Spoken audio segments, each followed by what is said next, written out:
Dituntut 15 tahun penjara dan denda 10 miliar rupiah. Kuasa hukum Indra Kents akan ajukan banding.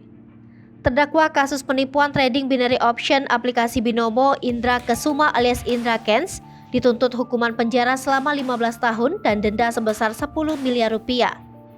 Menanggapi hal tersebut, kuasa hukum Indra Kents, Danang Hardianto, pihaknya akan melakukan pembelaan. Danang mengatakan Indra Kents memiliki hak dalam memperjuangkan keadilan dalam proses hukumnya tersebut. Danang mengatakan dakwaan pasal 45A ayat 1 Jungto pasal 28 ayat 1 terhadap Indra Kents justru menguntungkan kliennya tersebut.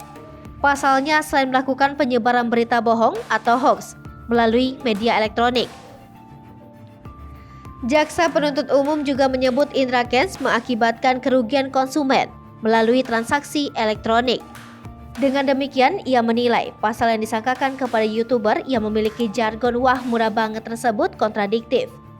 Indra Kents dinyatakan secara sah dan meyakinkan bersalah melakukan tindak pidana menyebarkan berita bohong dan menyesatkan. Terdapat 5 hal yang memberatkan jaksa penuntut umum Kejari Tangerang Selatan atas tuntutan yang diberikan terhadap Indra Kents.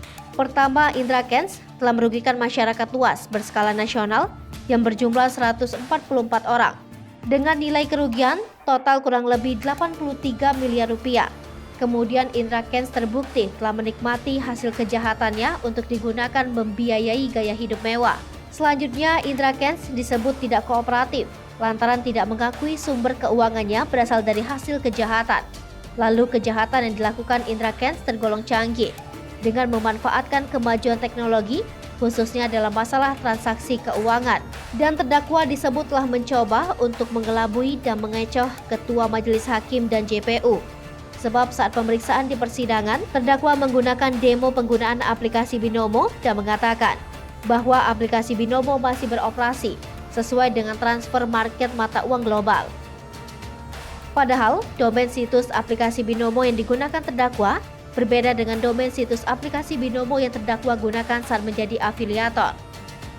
Sidang terdakwa yang memiliki jargon wah murah banget itu baru digelar di ruang sidang utama Pengadilan Negeri Tangerang saat menjelang malam, yakni pukul 18.30. Sidang dipimpin oleh Ketua Majelis Hakim Rahman Raja Guguk dan dihadiri belasan korban dari penipuan aplikasi Binomo.